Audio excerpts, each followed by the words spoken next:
함께 보실 말씀은 느헤미야 13장 15절에서 31절입니다. 제가 봉독하겠습니다. 그때에 내가 본즉 유다에서 어떤 사람이 안식일에 술틀을 밟고 곡식단을 나귀에 실어 운반하며 포도주와 포도와 무화과와 여러 가지 짐을 지고 안식일에 예루살렘에 들어와서 음식물을 팔기로 그날에 내가 경계하였고, 또 두로 사람이 예루살렘에 살며 물고기와 각양 물건을 가져다가 안식일에 예루살렘에서도 유다 자손에게 팔기로 내가 유다의 모든 귀인들을 꾸짖어 그들에게 이르기를 너희가 어찌 이 악을 행하여 안식일을 범하느냐. 너희 조상들이 이같이 행하지 아니하였느냐. 그래서 우리 하나님이 이 모든 재앙을 우리와 이 성읍에 내리신 것이 아니냐.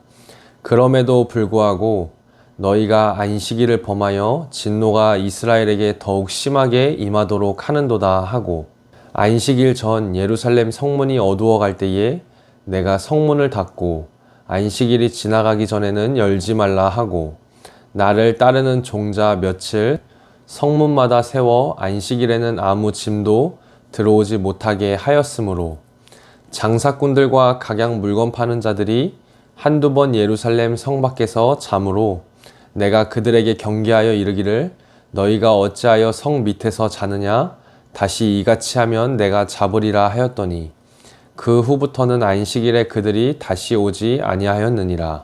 내가 또 레위 사람들에게 몸을 정결하게 하고 와서 성문을 지켜서 안식일을 거룩하게 하라 하였느니라. 내 하나님이여 나를 위하여 이 일도 기억하시옵고 주의 크신 은혜대로 나를 아끼시옵소서. 그때에 내가 또 본즉 유다 사람이 아스돗과 암몬과 모압 여인을 맞아 아내로 삼았는데, 그들의 자녀가 아스돗 방언을 절반쯤은 하여도 유다 방언은 못하니 그 하는 말이 각 족속의 방언이므로 내가 그들을 책망하고 저주하며 그들 중 몇 사람을 때리고 그들의 머리털을 뽑고 이르되 너희는 너희 딸들을 그들의 아들들에게 주지 말고 너희 아들들이나 너희를 위하여 그들의 딸을 데려오지 아니하겠다고 하나님을 가리켜 맹세하라 하고, 또 이르기를 옛적의 이스라엘 왕 솔로몬이 이 일로 범죄하지 아니하였느냐. 그는 많은 나라 중에 비길 왕이 없이 하나님의 사랑을 입은 자라. 하나님이 그를 왕으로 삼아 온 이스라엘을 다스리게 하셨으나 이방 여인이 그를 범죄하게 하였나니 너희가 이방 여인을 아내로 맞아 이 모든 큰 악을 행하여 우리 하나님께 범죄하는 것을 우리가 어찌 용납하겠느냐. 대제사장 엘리야십의 손자 요야다의 아들 하나가 호론 사람 산발랏의 사위가 되었으므로 내가 쫓아내어 나를 떠나게 하였느니라.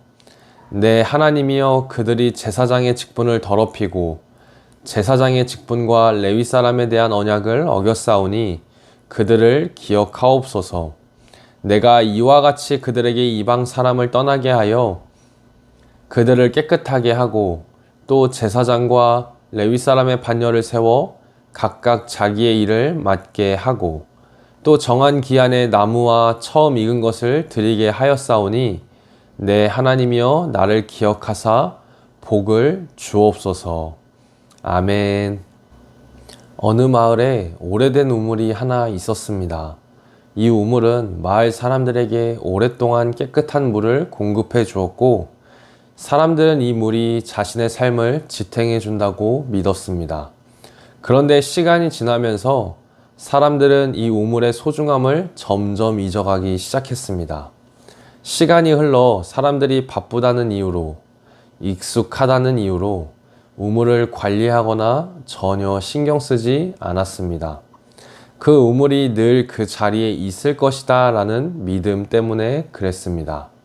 어느 날부터인가 사람들은 우물 주변을 정리하지 않았고 먼지와 낙엽이 쌓였고 몇몇은 지나가면서 쓰레기를 버리기까지 했습니다. 그러다 어느 순간 그 우물에서 더 이상 깨끗한 물이 나오지 않게 되었습니다. 사람들은 그제서야 외쳤습니다. 왜 이렇게 됐을까? 분명 이 우물은 좋은 우물이었는데, 하지만 우물은 하루아침에 더러워진 것이 아니었습니다. 작은 소홀함이 쌓여 결국 우물에서 깨끗한 물이 나오지 않게 오염이 된 것이었습니다. 오늘 우리가 묵상할 느헤미야 13장도 이와 비슷한 장면을 보여줍니다. 사실 느헤미야 8장에서 10장까지는 이스라엘 백성은 말씀을 듣고 울었으며 언약을 새롭게 하며 삶을 바로 세우겠다고 결단했습니다. 말씀을 따라 살겠다고 맹세했고 안식일을 지키겠다고 약속했으며 이방 혼인으로 신앙이 흐트러지지 않겠다고 서명까지 했습니다. 그런데 시간이 흐르자 그 결단이 서서히 희미해졌습니다. 근심하거나 반대하는 사람이 없었기에 조용히 아주 조금씩 그 신앙과 믿음이 무너져 갔습니다.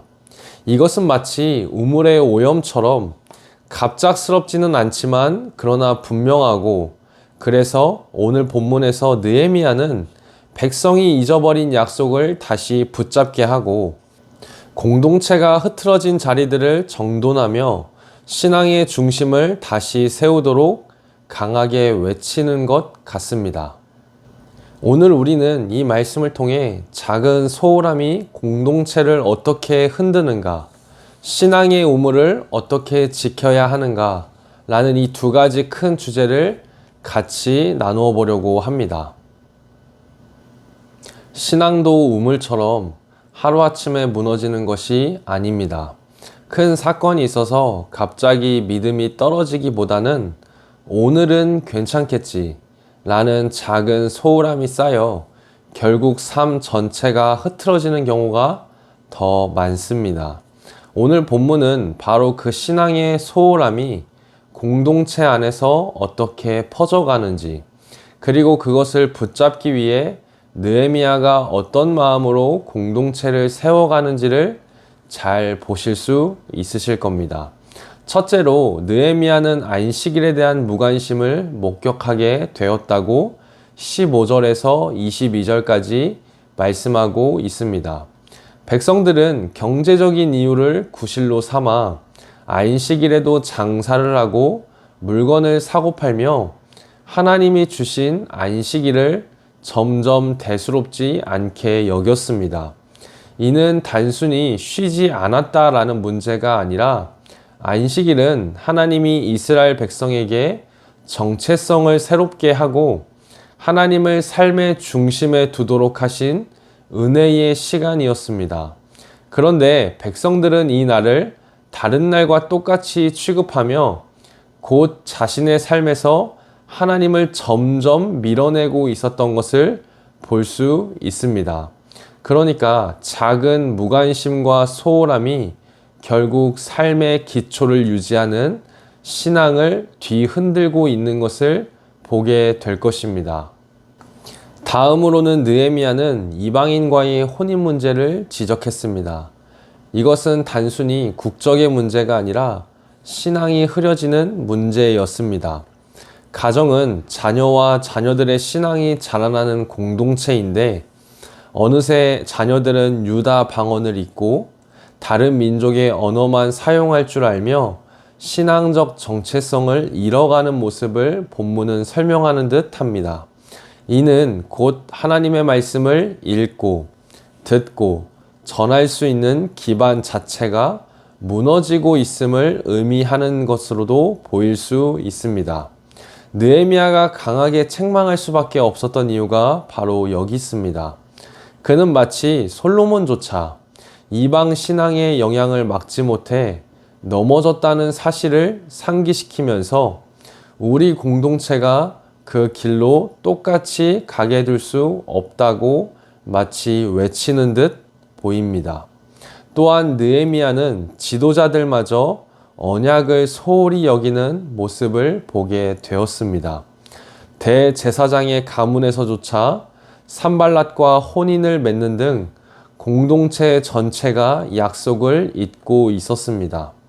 지도자가 흔들리면 모든 공동체의 구성원들이 흔들릴 수밖에 없을 뿐만 아니라 지도자들은 공동체를 대표하는 사람들입니다. 그래서 공동체의 모든 모습들을 압축해서 보여준다라고 과언이 아닐 것입니다. 그래서 느헤미야는 다시 질서를 세우고 레위인과 제사장들이 맡은 일을 제대로 행할 수 있도록 지시했으며 공동체 전체가 하나님 앞에서 온전히 설 수 있는 방향들을 정비하고 명령함으로 다시 세워갈 수 있도록 노력하는 모습을 본문을 통해서 확인하실 수 있으실 겁니다. 오늘 이 본문은 우리에게 분명한 질문을 던집니다. 우리의 신앙의 우물은 얼마나 잘 지켜지고 있는가? 예배의 자리, 기도의 시간, 말씀을 대하는 마음, 공동체를 향한 헌신, 이 모든 것은 큰 사건으로 무너지지 않습니다. 오히려 한 번쯤은 괜찮겠지. 다음에 하면 되겠지. 오늘은 바쁘고 피곤하니까. 내 마음이 지금은 내키지 않으니까 라는 작은 양보들이 쌓여 신앙의 중심을 흐리게 만들 것입니다. 느헤미야는 지도자와 백성들을 향해 소리치며 더 철저해져라 라고 말한 것이 아니라 하나님과 맺은 약속의 중심으로 돌아가야 된다라고 말하고 있는 것 같습니다. 신앙이란 완벽한 사람이 되는 것이 아니라 흐려지려 할 때 다시 중심으로 돌아오는 사람, 다시 우물을 정비하는 사람, 다시 하나님 앞에 서려는 사람일 것입니다. 우리 삶에서도 그 중심을 다시 세우는 은혜가 필요합니다. 안식일을 통해 하나님을 기억하는 삶, 가정에서 신앙을 물려주는 삶, 공동체 안에서 서로를 지켜주는 삶, 이 모든 것이 느헤미야가 회복하고자 했던 하나님의 백성의 정체성일 것입니다. 오늘 이 말씀을 통해 우리의 신앙의 우물을 다시 살피고 흐려지거나 더러워진 부분이 있다면 다시 정비하며 청소하며 하나님과의 언약을 다시 붙드시는 은혜로운 시간이 되시길 주님의 이름으로 축복합니다. 은혜로우신 하나님 아버지, 오늘 말씀을 통해 우리의 삶을 비추어 보게 하심에 감사합니다. 우리가 깨닫지 못한 사이에 신앙이 흐려지고 작은 소홀함이 쌓여 하나님을 멀리하게 된 부분이 있었다면 용서하여 주옵소서.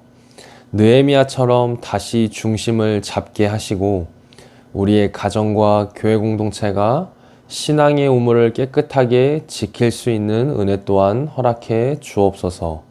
안식일을 통해 하나님을 기억하게 하시고 우리 믿음의 선진들은 자녀들에게 믿음을 이어주게 하시며 그렇게 하나님 안에서 교회 공동체가 믿음과 말씀 위에 굳건하게 서갈 수 있도록 주께서 함께해 주옵소서. 이 모든 말씀 예수님의 이름으로 기도드립니다. 아멘.